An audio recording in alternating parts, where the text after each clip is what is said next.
Happy New Year! January 6th, 2023. I wanted to do one more video on the Hoka Speedgoat 5s. Again. Okay, as a year, well, a 2023 beginning of the year update from 2022's release of the Hoka Speedgoat 5s. So, my review.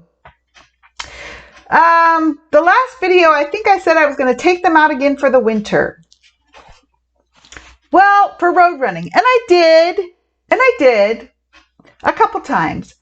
But what I still find is that I just don't find these as cushy as the original Speedgoat 4s. So I did, and I have used them for trails and some road work in the wet winter that we have here.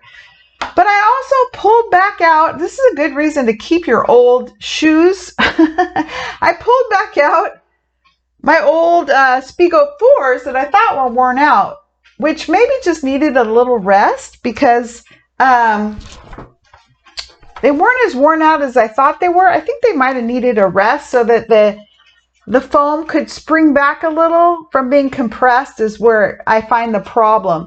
After a while, it compressed and then they're just not, they feel dead. But these have been resting upstairs doing nothing for quite a while. So I pulled them out and used them again for winter running. I can't believe it. I can't believe it. But I did. And what I like about these, number one, is they're more cushy. They're much more cushy than the Speedgoat 5s. I hope the next version of the Speedgoat 5s, they do a few things. Number one would be to bring back more cushion. These just do not have the same cushion. So I would like them to bring back the same cushion. They have the same tread, I think. Because mine are wearing out in the same old places. But I really do love the tread. It's very great for winter running. And trails and gravel and dirt. Great for that. Okay. So, more cushion than the Speedgoat 5. The other thing about the Speedgoat 4, it has more rubber around the outer upper. So, let's see, I can feel more. Rubber goes from here all the way over here, all the way down to here. And it's like wide. It's this lined part is rubberized. And it just seems, and the heel cap is rubberized down here. So there's more rubber in the upper, which makes them much more waterproof than the Speedgoat 5. They took away some of the rubber, so they're not as waterproof. And these are a little warmer for the winter, and these are not. So the Speedgoat 5, the rubber is just right around here, just the very end. And is there some there's some in the heel perhaps, but there's just not as much, and it's not as warm for winter running, and it's not as waterproof. So I like the old Speedgoat 4s more for the waterproof, and it's a little warmer for running in the winter. I still enjoy the flaring heel, the heel flare here at the end. It swoops out. Much more comfortable for the Achilles. The Speedgoat 4 is straight up. Not as comfortable for the Achilles. So that's the downside. Also, the Speedgoat 5 seems, with that, it just seems shorter overall here. So it feels more exposed for things to get in, gravel, snow, rain, than the heel of the Speedgoat 4. Speedgoat 4, see how it's a narrower opening up here.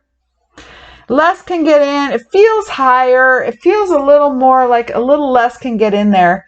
This is just more open and exposed, but I really love the heel flare.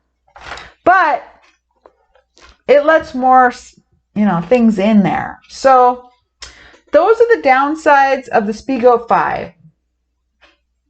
Otherwise, I like them. I love the color. I like the tie down from the laces. But I keep going back to the Speedgoat 4, even though I do not like the heel as much. I went to buy a new pair the same time I bought the Speedgoat 5s of the Speedgoat 4s, and my new pair I hated. Actually, I did not like them brand new, but my broken in pair I've been pulling out. And then for road running this year, I've been wearing the Bondi 7s, which I bought this year for the first time ever. My size of it is a 9.5 wide. So Bondi is coming wide, Speedgoat's coming wide. So I've been wearing the Bondi 7 this year, and I've really enjoyed it. The problem I have is the bottom does not have good traction for wet, slick road conditions, which we have in the fall and winter. It's good for the summer. Lots and lots of cushion. Same nice, wide, comfortable fit as I like in Hoka's. Rounded toe, wider toe, which is good for me, which I need. Comes in wide. It's comfy. The problem is that the upper is a summer kind of upper and spring. Like, it's not at all waterproof. I mean, there's a little rubber up here, probably a little back here, but it's wet and cold for the winter running, and the traction is not. I'm not as comfortable with the traction. But I've been wearing those a lot. That's all I've been wearing this year. I think for the road, ever since I stopped wearing my Speedgoat 4s after they, weren't bouncy anymore for my road running. I used to wear my Speedgoat 4 all year long, winter and summer, road and trail. Speedgoat 5's not so great on the road.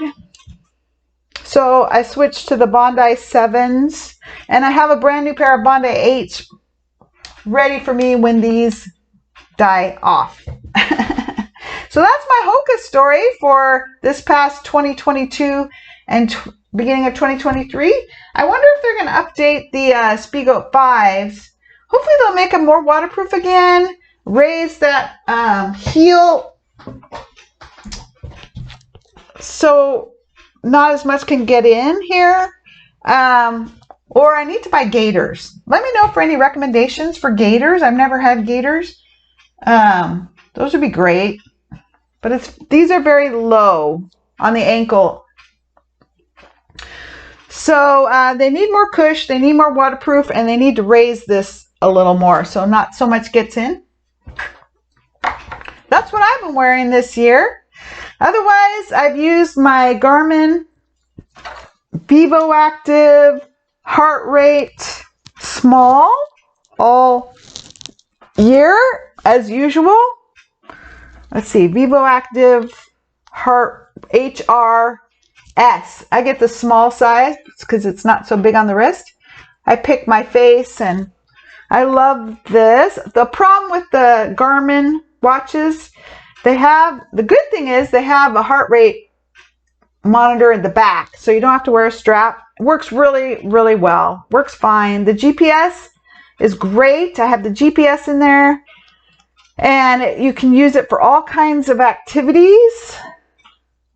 Let's see. Activities. You can have all kinds. I have run, walk, stand-up paddleboard, bike indoor, bike outdoor, elliptical, walk outdoor, walk indoor, pool swim, outdoor swim, stair stepper, and row. And you can set your own pages. You can set your own activities. You can do so much with this. I really like it. The bad part about the Garmin heart rate watches is the battery time sucks. Like, if you use it like for running or an activity every day with the GPS, like I have to charge it every day. Every morning I recharge it. It's usually at around 0.6 something battery left by the end of a day without lots of GPS activity. But if I use it a lot, you can run your battery down very quickly. I don't know how it would last more than 2 days at the most if you use your GPS every once in a while each day. 2 or 3 days, the battery life is not good on these. You just have to keep charging it every day. I don't know if you ran an Ultra, I don't know how long this thing would last. That's my main gripe about Garmin. I've been using buffs religiously this year. Last year, I have all size, half size, I have full size. I've been using my half sizes a lot. And usually, especially when I run, because I have short hair so my neck gets cold, I use them all day because otherwise my neck is cold. And when I run, I wear 2 at a time, even 3 at a time. I've half size.